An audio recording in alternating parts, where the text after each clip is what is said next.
Hey there, sweet friends. Welcome to day 8 of our 12 Days of Christmas in July series. If you're just joining in, you can find links for the first 7 days at the top of the description so you can get caught up. And don't forget to listen throughout the video for the question of the day. So we're going to be creating with some printables from my shop today. Beautiful rustic Christmas images paired with Scrapbook Customs Merry Christmas paper pack. I love how it all came together. And we're starting with a one sheet wonder idea, but we're going to combine them with a sturdy cover and some additional embellishments. So let's take a look at the inside. And you see how sweet those images go with this pattern paper. I've created 4 of these folded pocket inserts, and then I've also included some full page flip ups. So there is going to be lots of room in here. Some more of those sweet images. And then last but not least, there is the final page. So if that sounds good to you, then stick around and we will make it together. So let's get that question of the day out of the way early. And if you watched yesterday's video, you would have heard me mention that I lost track of my attention span while listening to a podcast. So I'm curious what it is that you all watch or listen to while you're Christmas crafting.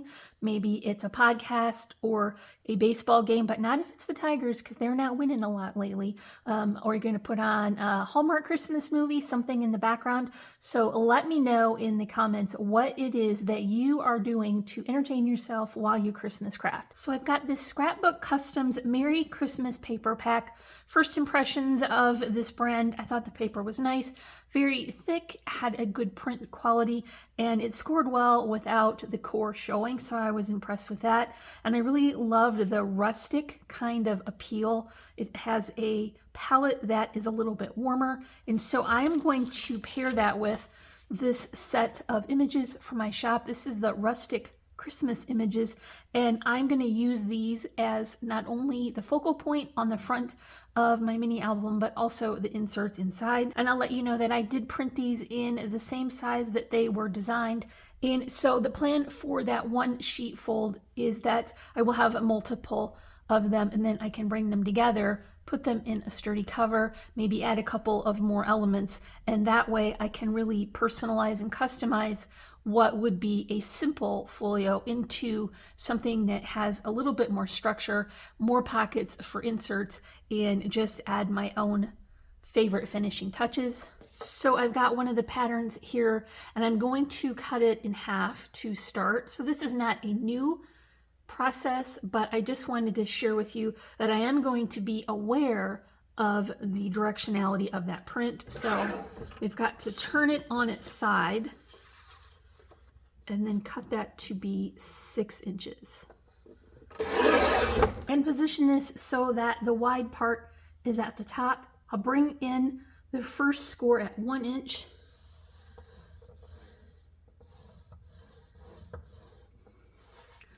Then at 6. And then at 11.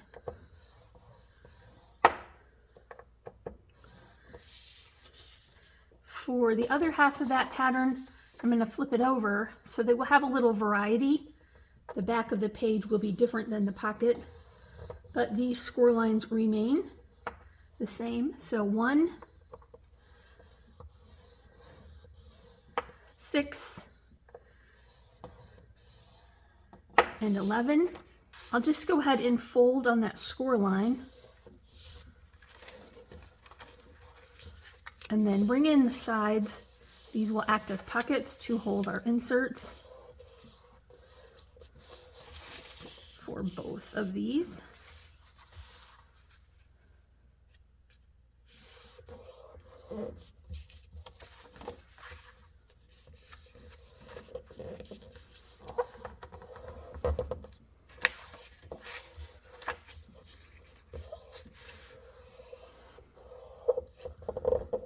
Then you do want to bring in a little bit of a scrap paper here and add your Tombow to just the very ends here, a little bit from the side to seal up your pocket. Just going to do both sides at once.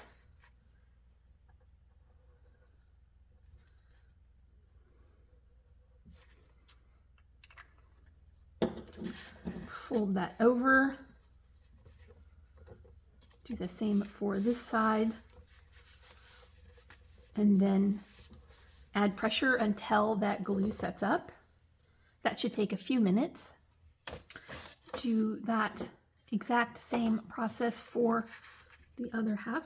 So this paper does have a little bit of gloss to it, and you want to make sure to use that Tombow or other equivalent wet adhesive.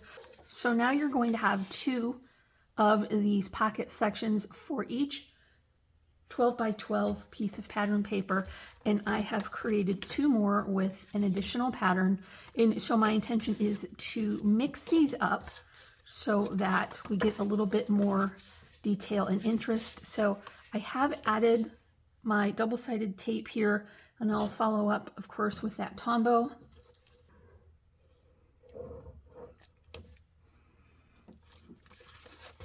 Make sure that those ornaments are going in the right direction.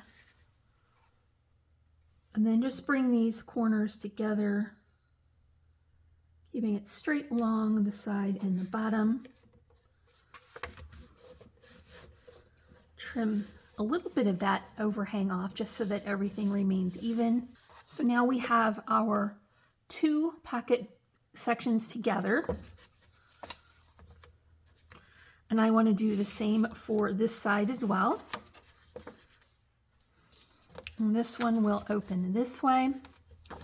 I want to put my double-sided tape and glue on here. And then I have already started this one.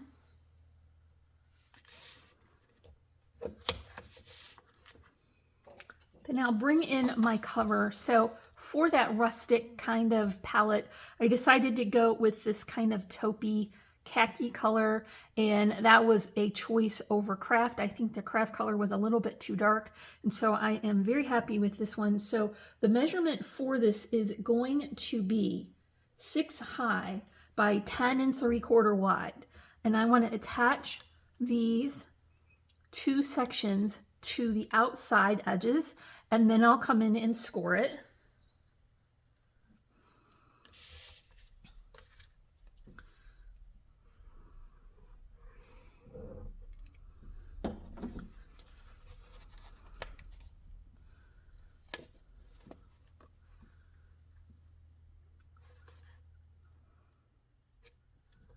There's not much contrast between that solid color cardstock and my background, but I think you can see that I'm just bringing those corners together.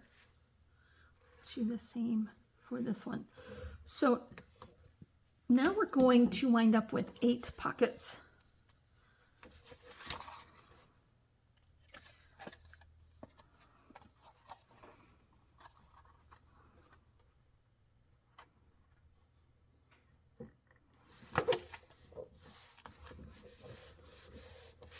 And so that will be ideal for that printable sheet because we have 9 images. We can have one of the images as an insert for each pocket and then one as a focal image for the cover. Let's bring that scoreboard back in. And I'll just position this so that I have a full groove on the side of this edge. I'll flip that over and do the same thing. That way I know I have this cover exactly correct. When you fold it on that score line,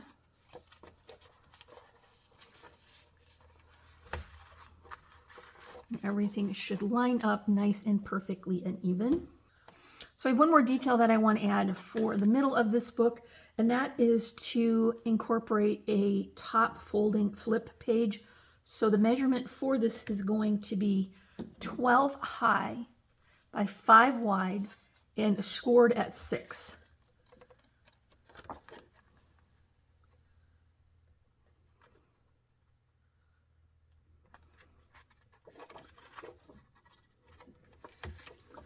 And that just adheres right to the front.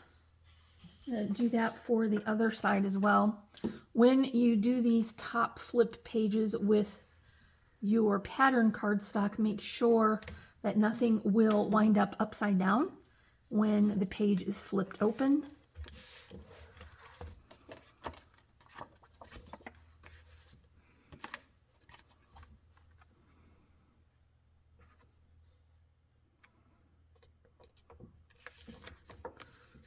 So you can see it's getting pretty chunky and nice and full. And that's why we left so much room there in the spine.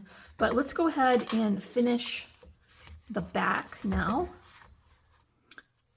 I've added a little trim there wrapped around so that I can use that as a closure. I just tack that on with some of that double-sided tape, and then we'll sandwich that between these layers of the pattern paper in the base. So let's get this positioned. Now I did reserve some of that offcut from the top flip pages so that I could use it as a layering element for this. It kind of breaks up a little bit of that busyness.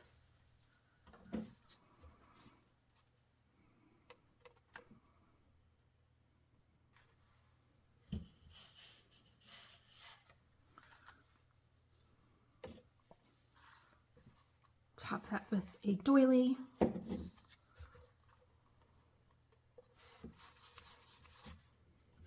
Here's the image that I picked for the front cover, and I love how that very warm rustic red coordinates so well with the plaid in the background. Very sweet little Santa. And then I do have a flower arrangement made. These flowers are much darker than the ones that I created for our prepping for this series, and so I'm just utilizing some of the magnolias from Really Reasonable Ribbon, and I took them apart and then I added my own stamens so that it would better coordinate with my project. But I did add it to those pine branches, some additional foliage netting, and for my loopy twine bow I would typically use ivory, but I think the natural one looks a little better with this arrangement. So that's just going to anchor the bottom here. Before we finish those additional details, let's just distribute the remaining images here. I cut those out and added them to that same khaki colored cardstock so that they would be more sturdy, and then that gives us a place to add our journaling. So one for each pocket here, and there is some additional room in these pockets for flat keepsakes and mementos, so you can add lots of holiday details.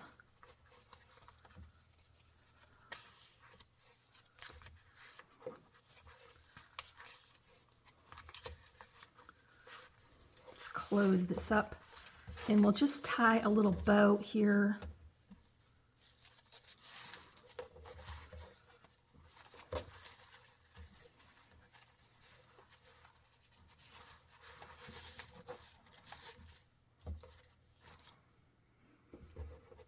Get off the excess.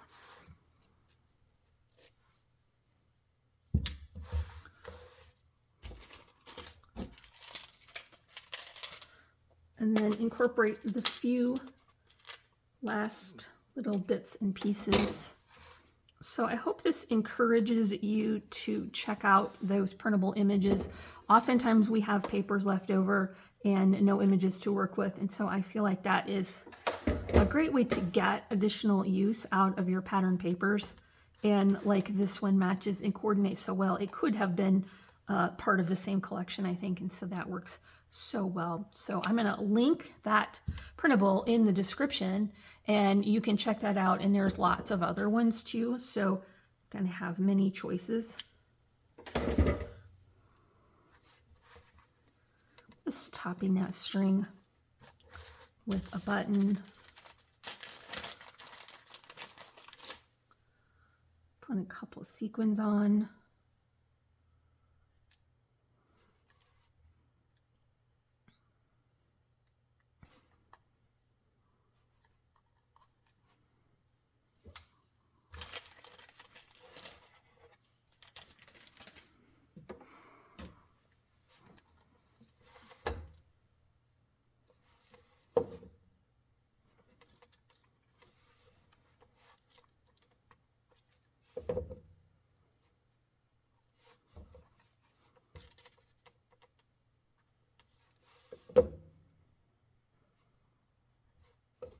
And that is going to be it for day 8. I sure do hope that you enjoyed this tutorial. If you did, don't forget to come back tomorrow for day 9.